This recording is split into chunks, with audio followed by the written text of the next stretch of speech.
ଆମେ ଗାଁରୁ ଆସିଛୁ ଦେଖିବାକୁ। ନାଇଁ ଆମେ ତ ଶୁଣିଲୁ ଆକ୍ସିଡେଣ୍ଟ ବୋଲି ଶୁଣିଲୁ ଆଉ ଆମେ ଆଉ ଜାଣିନୁ କ'ଣ କଥା। ଏବେ ଆମେ ଆଉ କ'ଣ ଜାଣିଲୁ, ଆମେ ତ ଏଇଠି ବସିଛୁ କିଛି ଜାଣିନୁ। ଆମେ ଏଇ ନ୍ୟୁଜ୍ ଏଇ ଦେଖୁଛୁ। ଏଇଲେ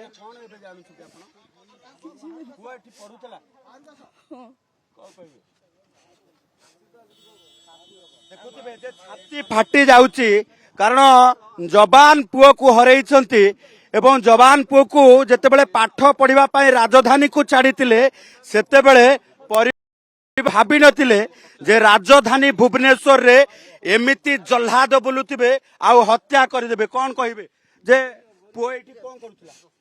ପଢିବାକୁ ଆସିଥିଲେ। କ'ଣ ଶୁଣିଲେ? କେତେ ଆମେ ସକାଳେ ଶୁଣିଲୁ କହିଲେ ଗାଡି ଆକ୍ସିଡେଣ୍ଟ ହେଇଯାଇଛି ବୋଲି। ଏଠିକି ଆସିକି ଦେଖୁଛୁ। କ'ଣ ପଢୁଥିଲେ ଏଠି? ସେ ଆସି ପିଲା ଏଠି ଥିଲେ, ଫ୍ୟାମିଲି ସହ ଏଠି ରହୁଛନ୍ତି। ତାପରେ +2 +3 ନା କ'ଣ ପଢୁଥିଲେ ବୋଧେ।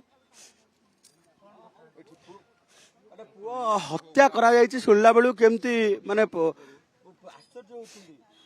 ଏ କଥା ତ ଆମେ ଜାଣିନଥିଲୁ, ଏଇନେ ଶୁଣିକି ଜାଣୁଛୁ। ଚିନ୍ତା କରନ୍ତୁ ଯେ ପରିବାର ଲୋକେ ଭାବିଥିଲେ ଦୁର୍ଘଟଣା, କିନ୍ତୁ ଦୁର୍ଘଟଣା ସମୟରେ ଯଦି ଦେଖିବା ଯେ ତାଙ୍କ ଭଉଣୀ ମଧ୍ୟ ଅଛନ୍ତି, ତାଙ୍କ ପ୍ରତିକ୍ରିୟା ନେବା। କାରଣ ତାଙ୍କ ଭଉଣୀ ନିଜେ ଲିଖିତ ଆକାରରେ ଅଭିଯୋଗ ମଧ୍ୟ ଦଉଛନ୍ତି। ଏ ଘଟଣା ରାଜଧାନୀ ଭୁବନେଶ୍ୱରରେ ସମସ୍ତଙ୍କୁ ଆଜି ଚକିତ କରୁଛି। କାରଣ ଆମେ ପୂର୍ବରୁ ମଧ୍ୟ ଅନେକ ଥର ଦେଖେଇଛୁ ଯେ ଥର କାରରେ ଦୁର୍ଘଟଣା ଘଟେଇବା, କିନ୍ତୁ ଏ ଥର କାରରେ ବୁଲୁଥିବା ବ୍ୟକ୍ତି ଯୁବକ ମାନେ ଯେ ଇଏ କିଲର ମନୋବୃତ୍ତି ନେଇ ରହିଛନ୍ତି ଏବଂ ଏଇଭଳି ଭାବେ ହତ୍ୟା କରୁଛନ୍ତି ତାହା ଏବେ ସାମ୍ନାକୁ ଆସିଛି। ତାଙ୍କ ଭଉଣୀ ଅଛନ୍ତି ପ୍ରତିକ୍ରିୟା କ'ଣ ଆପଣ ପାଖକୁ ଖବର ଆସିଲା?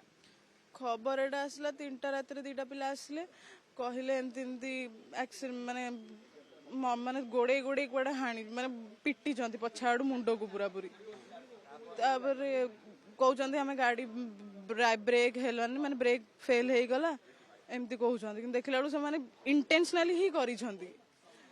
ଭାଇ ଏଠି କ'ଣ କରୁଥିଲେ? ଭାଇ ଡିପ୍ଲୋମା କମ୍ପ୍ଲିଟ୍ କରୁଛି। ଡିପ୍ଲୋମା କମ୍ପ୍ଲିଟ୍ କରୁଥିଲେ। ଏଇମାନେ ଯୋଉମାନେ ହତ୍ୟା କରିଛନ୍ତି ସେମାନେ ଚିହ୍ନିଛନ୍ତି? ସେମାନେ ହଁ ଚିହ୍ନିଛି। ତା ଭିତରେ ତାର ନିଜ ସାଙ୍ଗ ହିଁ ଗୋଟେ ଅଛି। ସାଙ୍ଗ ହତ୍ୟାକାରୀ?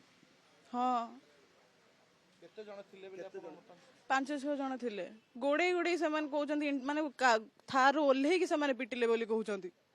ତାପରେ ଗାଡି ଚଢେଇ ଦେଇଛନ୍ତି। ତାପରେ ଗାଡି ସେ ସ୍ପଟ ଡେଥ୍ ପୁରା। ହଁ ପୁରାପୁରି ପ୍ରି ପ୍ଲାନ୍। ଆଉ ପ୍ଲାନ୍ ନଥିବ କେମିତି ସିଏ କେମିତି ଜାଣିବେ ଇଏ କୁଆଡେ ଗଲା, କ'ଣ କଲା, କ'ଣ ନାହିଁ। ଆଉ ପଛରେ ପଛରେ ତ ଆସିଛନ୍ତି। ଆହତ ହେଇଛନ୍ତି ସେମାନେ ବି ସାଙ୍ଗ? ହଁ। କୋଉଥିରେ ଯାଉଥିଲେ? ବାଇକ୍ ରେ ହିଁ ଯାଉଥିଲେ, ହିରୋ ହୋଣ୍ଡା ବାଇକ୍ ରେ। ଘରକୁ ଫେରୁଥିଲେ ନା? ହଁ ଘରକୁ ହିଁ ଫେରୁଥିଲା। କ'ଣ କାରଣ କିଛି ଆପଣ କେବେ ଶୁଣିଛନ୍ତି କହିବା? ସେ କିଛି ଘରକୁ ହିଁ ନାହିଁ। ଚିନ୍ତା କରନ୍ତୁ ଯେ ନିଜ ସାଙ୍ଗ ଯେତେବେଳେ ହତ୍ୟାକାରୀ ପାଲଟୁଛି ଆଉ ହତ୍ୟା କରିବା ପରେ ସେଇ ଥର କାରରେ ଦୁର୍ଘଟଣାର ରୂପ ଦେବା ପାଇଁ ଚେଷ୍ଟା କରୁଛି। ଏ ଘଟଣା କେତେ ସାଂଘାତିକ ଏବଂ ସେ ସାଙ୍ଗ କେତେ ସାଂଘାତିକ। ଆମେ ଥାନାକୁ ଆସିଲୁ ରିପୋର୍ଟ ଦେବାକୁ।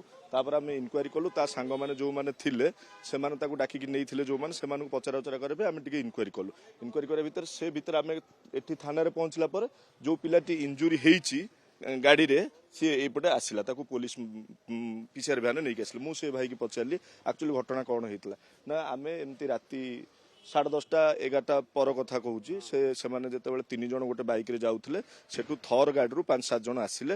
ହଠାତ୍ ଦେଖିଲେ ନାଇଁ ଆକୁ ଧର ଧର କହିକି ଓହ୍ଲେଇକି ତାକୁ ସେଇଠି ବାଡ଼େଇକି ସେଇଠି ମାରିଦେଲା ପରେ ସେମାନେ ମାରିଦେଲା ପରେ ସେ ଆଉ ଯୋଉ 2 ଜଣ ରହିଲେ ଗାଡ଼ିରେ ସେମାନେ ସେଠୁ ଯିବା ପାଇଁ ଉଦ୍ୟମ କଲା ପରେ ସେମାନେ ଥର ଗାଡ଼ି ପୁଣି ସେ ଗାଡ଼ିକି ବାଡ଼େଇଛନ୍ତି, ଗାଡ଼ି ଚାପି ଦେଇଛି ତାଙ୍କୁ। ଏମାନେ ବି ଏଞ୍ଜର୍ଡ ଅଛନ୍ତି। କି ମାନସିକତା ଏମାନେ ପୁରା ପରେ ସଂଘବଦ୍ଧ ଆକ୍ରମଣ କରୁଛନ୍ତି 7-8 ଜଣ। ଥର ଗାଡ଼ି ସହ ଆଉ ଗୋଟେ ବାଇକ୍ ରେ ବି 3 ଜଣ ପିଲା, ଥରରେ 5 ଜଣ, 8 ଜଣ ପିଲା ମାରିଛନ୍ତି।